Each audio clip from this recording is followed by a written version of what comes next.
My wife was already picking out a custom color for her new luxury SUV, while I was lying in the ICU with tubes in my chest. She whispered to her personal trainer that she wished the old man would just give up, so they could start their $2 million life together. They thought the heart attack had taken my edge. They didn't realize it had only given me a front row seat to their treachery.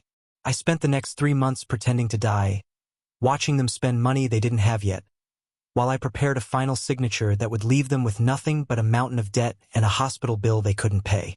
My name is Arthur, and this is how I turned my deathbed into their financial graveyard. I ran a logistics empire. I lived by the clock, the contract, and the bottom line. I thought I was invincible. At 64, I had everything. A sprawling estate in the hills, a fleet of vintage cars, and Elena. Elena was 32. She was a vision in silk and diamonds. When I married her 3 years ago, my friends whispered that I was a silver fox with a target on his back. I laughed. I thought I had found a partner who appreciated the finer things I could provide. I didn't realize I hadn't bought a companion. I had bought a predator. The stress of the business finally caught up to me on a rainy Tuesday. I was in my home office, reviewing shipping manifests, when a hot iron bar seemed to pierce my chest. I didn't even have time to call for help. The last thing I saw was the expensive Persian rug rushing up to meet my face. I woke up in a world of rhythmic beeps and the smell of ozone. Couldn't move my arms. A ventilator was doing the breathing for me. The doctors told Elena I was in a locked-in state, conscious, but unable to respond. She came to see me every day. For the first 24 hours, she cried. By the 3rd day, the tears stopped. By the 5th day, she brought Jax. Jax was 30. He was the personal trainer. I had been paying $2,000 a month to keep Elena motivated. He walked into my ICU suite like he already owned the hospital. "How's the old man?" Jax asked, his voice dripping with boredom. "Stable, but the brain damage is likely permanent," Elena said. I felt her hand on my arm. It felt like a snake. The lawyer confirmed the life insurance policy yesterday. $2 million, Jax, plus the house, plus the liquidation of the trucks. $2 million, Jax whistled. "That's a lot of freedom, babe. I already talked to the dealer about the Range Rover. Custom matte black. He said he'd hold it for us. Just be patient," Elena whispered, and I could hear the smile in her voice. "The doctors say he's fragile. One more episode, and we're free. I'm already looking at that villa in St. Tropez. We'll be there by Christmas." I lay there, a prisoner in my own body, listening to my wife plan my funeral and her next vacation simultaneously. They didn't know that my mind was sharper than it had ever been. I wasn't dying. I was listening. 3 weeks later, I was discharged. The doctors called it a medical anomaly. I played the part of the broken survivor perfectly. I used a wheelchair. I let my speech slur. I stared blankly at the wall for hours. Elena and Jax became bold. They stopped hiding. Jax was at the house every day, assisting with my physical therapy. They would talk about me in the 3rd person while I sat right next to them. "He's totally gone," Jax said one afternoon, eating a sandwich I had paid for. "He doesn't even know what month it is. We should start moving the smaller assets now. No one will notice a few paintings or the watches going missing." "I already started," Elena replied. "I took his power of attorney papers to the bank. I've been taking out bridge loans against his commercial properties. We've already moved $400,000 into the offshore account. I watched them. I watched the greed rot them from the inside out. They were spending money they didn't have, racking up debt on the assumption that my death was a guaranteed payday.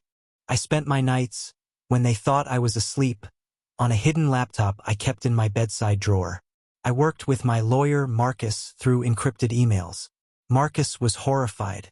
"Arthur, she's draining you. We need to file for divorce now." "No," I replied. "A divorce is a negotiation. I don't want to negotiate. I want to audit.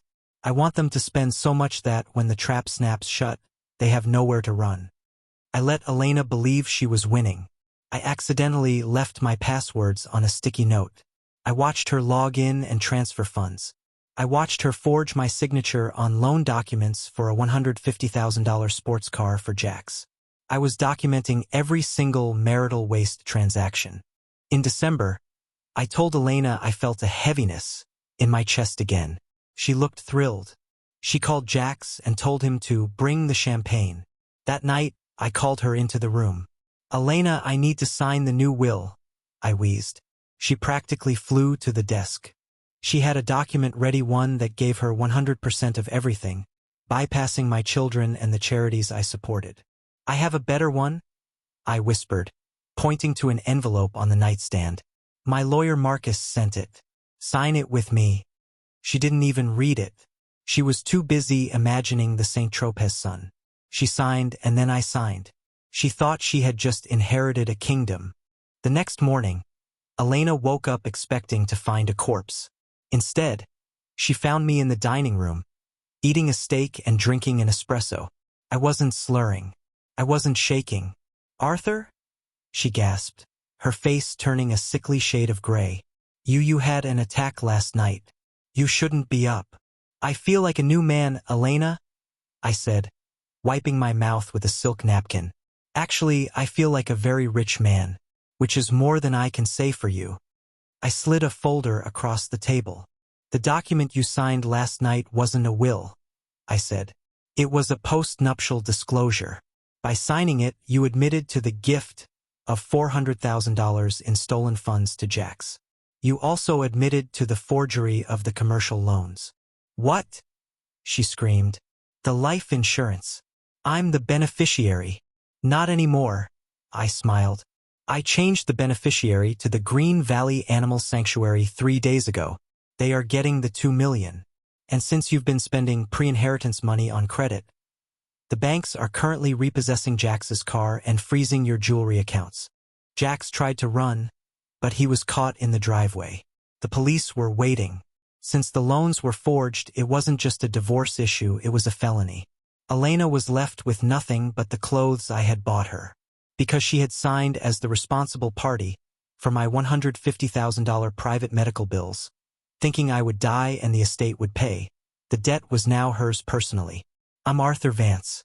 I'm 64 years old, and my heart is beating just fine. I spent a fortune to prove a point, but seeing Elena's face when she realized she was going from a mansion to a prison cell,